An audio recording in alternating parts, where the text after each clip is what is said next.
जय Malhar news चॅनलच्या सर्व प्रेक्षकांना सपना चौधरीचा नमस्कार। नंदुरबार जिल्हा क्रीडा विभाग तसेच सार्वजनिक बांधकाम विभाग यांच्याकडून जय मल्हार न्यूज चॅनलच्या बातमीची दखल। नंदुरबार शहरातील मध्यवर्ती ठिकाणी असलेल्या तालुका क्रीडा संकुलाचे काम मागील गेल्या कित्येक दिवसापासून रखडले होते। या आशयाचे वृत्त जय मल्हार न्यूज चॅनल प्रसारित करताच संबंधित विभागाने निधीसाठीची आवश्यक ती कारवाई पूर्ण करत गेल्या आठवड्याभरात संबंधित क्रीडा विभागाकडून निधी काम बंद करणाऱ्या कंत्राटदाराच्या खात्यात वर्ग करून मागील गेल्या आठवड्यात या कामाला पुन्हा सुरुवात झाल्याने नागरिकांमध्ये समाधान व्यक्त केले जात आहे।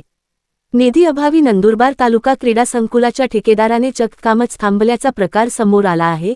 याबाबत त्यांनी थेट कामावर निधी अभावी काम बंद अशा आशयाचे बॅनर झळकवत एक प्रकार शासन प्रशासनाला चपराक दिली होती।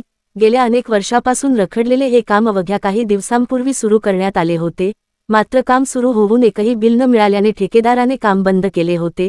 विशेष म्हणजे या कामाचा निधी हा क्रीडा विभागाकडे येऊन पडला होता, मात्र तो क्रीडा विभागामार्फत तहसीलदार आणि नंतर बांधकाम विभागाकडे वर्ग होणार असल्याने यात वेळ जात असल्याने ठेकेदारांनी कामच बंद केले होते। विशेष म्हणजे या कामाबाबत निर्देशित फलक लावण्याची तसदी ठेकेदारांनी घेतली नव्हती। दुसरीकडे मात्र पैसे नसल्याने काम बंद फलक मात्र त्यांनी झळकवला होता।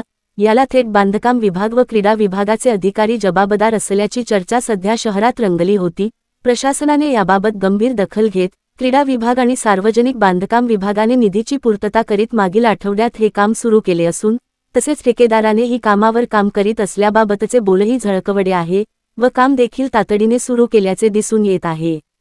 सपना चौधरी, जय मल्हार न्यूज, नंदुरबार।